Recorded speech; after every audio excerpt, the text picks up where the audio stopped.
La seule raison d'être d'un être, c'est d'être. C'est-à-dire de maintenir sa structure. C'est de se maintenir en vie. Sans ça, il n'y aurait pas d'être.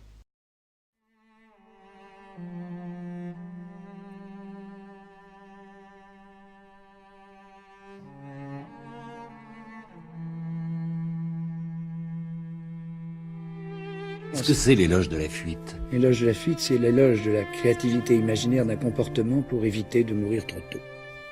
Inventer un autre monde? Pas un autre monde. Un imaginaire, en tout cas.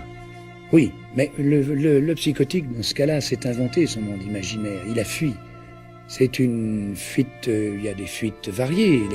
Les drogues psychotogènes, ce qu'on appelle les drogues en général, sont un moyen de fuite. Ils s'appellent d'ailleurs partir en voyage, le trip. Donc c'est une fuite aussi. Et l'agressivité, c'est une fuite, c'est le moyen d'agir. Même si c'est inefficace, même si c'est pas rentable, c'est un moyen d'agir.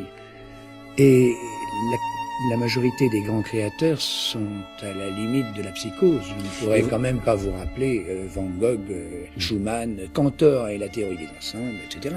Mais vous ne pensez pas, professeur Laborie, que tout homme, toute femme est obligé d'entrer dans l'imaginaire pour s'en sortir? Quoi qu'il arrive. C'est-à-dire de s'inventer un autre monde. Oui, mais pour entrer dans oublier. l'imaginaire, il faut qu'on vous l'autorise et qu'on ne vous automatise pas entièrement dans vos concepts et vos comportements. Or, c'est pas intéressant, monsieur qui fait fonctionner son imaginaire, ne serait-ce que sur le plan de son comportement social. Parce qu'il dérange, il trouble. Ah, c'est un fou. C'est un fou. C'est un monsieur qui n'est pas conforme. Autrefois, on disait c'est un poète. Mais le poète fait fonctionner son imaginaire et agit. Parce qu'il écrit sa poésie.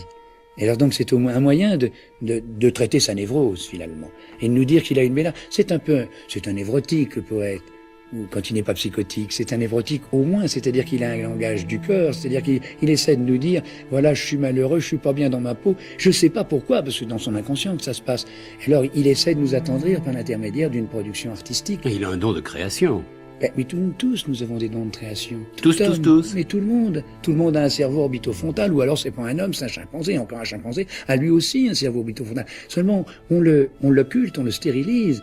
On dit dès l'enfance à l'enfant qu'il doit s'élever dans un système hiérarchique de dominance, qu'il doit entrer dans un système de productivité s'il veut être heureux, et on lui apprend comment il doit faire. Là, on lui dit ensuite le bien, le mal, c'est comme ça, tu seras récompensé si tu fais telle chose, si tu penses telle chose, si tu t'exprimes de telle façon, et tu seras puni d'une autre façon. Comment voulez-vous qu'il fasse fonctionner son imaginaire? On lui donne des grilles de comportement qui n'empêchent de le faire fonctionner. Il est donc prisonnier. Entièrement prisonnier. Et d'ailleurs, le bonheur, c'est pas ce qu'il faut chercher. Le bonheur ne s'atteint jamais et l'homme a la possibilité d'imaginer, c'est-à-dire de désirer quelque chose. La majorité de nos contemporains ne désirent rien, ils ont envie de quelque chose. On ne désire pas une résidence secondaire. On a envie parce qu'on voit que l'autre se fait plaisir avec. Alors on veut avoir aussi le même plaisir que l'autre. On ne désire pas une femme. C'est du mimétisme alors. Et oui, enfin non, c'est l'apprentissage de ce qui peut faire plaisir et des moyens qu'il faut avoir pour se faire plaisir. Alors, désirer, c'est inventer, mais dès que vous avez imaginé une solution, d'abord c'est pas toujours possible parce que les autres sont pas d'accord, et que votre projet se heurte au projet de l'autre, c'est-à-dire votre déterminisme se heurte au déterminisme de l'autre, et c'est le plus fort qui gagne, ou celui qui, dans la structure sociale, est le plus conforme à cette structure, qui est une structure hiérarchique de dominance, toujours, dont il devrait effectivement pouvoir se passer.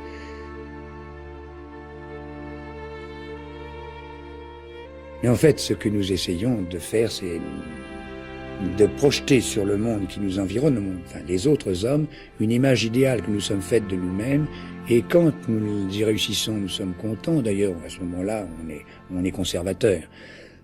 Quand l'image qui nous est renvoyée par nos semblables n'est pas conforme à l'image idéale que nous faisons de nous, alors on est révolutionnaire, on voudrait changer les rapports sociaux de façon à ce qu'on puisse nous aimer, nous admirer. C'est pour ça que je suis révolutionnaire, si vous voulez. Du coup, révolutionnaire, c'est tout casser pour faire autre chose? Comment? Tout casser pour faire autre Non, chose? pas tout casser, mais essayer de transformer ces rapports sociaux. Ces rapports sociaux, on ne peut les transformer que si chaque individu sait comment ils fonctionnent, s'il est conscient de tous les mécanismes qui aboutissent à son comportement journalier de chaque seconde. Alors c'est pas demain la veille, vous comprenez, c'est sans ça. Les rapports sociaux, on peut changer les rapports de production, on l'a fait dans les pays socialistes, on a supprimé la propriété privée des moyens de production et d'échange, et puis on a retrouvé aussi la recherche de la dominance à travers... Et tout recommence. Et tout recommence. Alors donc il n'y a pas de solution. Mais si, il y a une solution. Pour aller sur la Lune, il faut connaître les lois de la gravitation. Si vous ne connaissez pas les lois de la gravitation, vous n'allez pas sur la Lune. Et c'est pas parce que vous connaissez les lois de la gravitation que vous allez vous libérer de ces lois de la gravitation. Vous allez les utiliser pour faire autre chose. C'est essentiellement différent. Comment voulez-vous faire autre chose tant que vous ne savez pas comment fonctionne votre cerveau?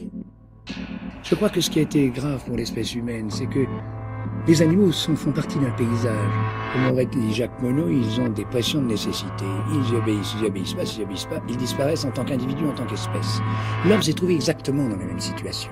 Il s'est cru en dehors du paysage, lui. Et alors il était très embêté parce qu'il était angoissé, il était inhibé dans son action. Ne sachant pas ce qu'il fallait faire, ce qui allait lui tomber sur la figure, il a découvert les lois de la physique d'abord. Il s'est cru libre du fait qu'il avait son langage qui lui permettait de manipuler le monde avec des mots. Et il a inventé des règles qui étaient les religions, les morales, les lois, les États, etc.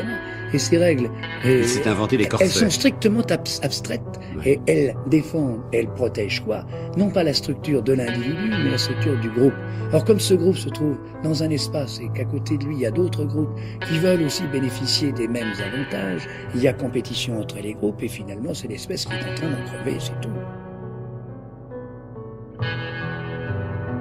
Les Américains, autrefois, il y a quelques 10 ou 15 ans, me disaient « Vous êtes à l'origine des premières drogues psychotropes, j'en ai fait d'autres d'ailleurs, et est-ce que vous n'avez pas une responsabilité, vous ne vous sentez pas quand même coupable de l'abus de ces tranquillisants, de ces drogues ?» Alors à l'époque, je disais « Non, je ne me sens pas coupable, parce que finalement, si vous n'aviez pas eu ces molécules à votre disposition pour traiter vos névrotiques et vos psychotiques, vous n'auriez pas eu suffisamment d'hôpitaux pour recevoir vos malades mentaux. La preuve, c'est qu'ils ont quand même été relativement vidés. C'est ce qu'on dit. Vous n'auriez pas eu suffisamment de cimetières pour vos suicidaires et pas suffisamment de prisons pour vos gangsters. Et puis, parce que c'est en fait votre vie, ce type de vie dans laquelle nous sommes inclus qui est insupportable. Et s'il n'y avait pas eu ces molécules, on n'aurait pas pu la supporter. Puis les années ont passé, je me suis dit que peut-être, au fond, effectivement, s'il n'y avait pas eu les drogues psychotropes, il y aurait peut-être eu un ras-le-bol plus précoce et on aurait peut-être basculé dans la recherche d'un autre type de comportement social que celui dans lequel nous maintenons désespérément. Mais finalement, je ne me sens pas non plus responsable parce que qu'est-ce que ça fait? Ça fait qu'il y a des gens qui sont récupérables pour la productivité qui ne l'était plus. Mais le yoga, la méditation transcendantale, toutes ces méthodes qui font qu'un monsieur qui ne peut plus vivre le soir après sa séance, il se trouve mieux que le lendemain et le matin, il retournera faire ses roulements à billes, chez Renault ou ailleurs. C'est l'équivalent des drogues psychotropes. Et en plus, ne croyez-vous pas que ce que nous sommes en train de faire est un moyen psychotropique aussi puissant que toutes les drogues psychotropes, les masses médias, qui disent comment on doit être heureux, qui conditionnent le contemporain à se comporter d'une certaine façon dans le milieu où il se trouve, ça vaut largement toutes les drogues.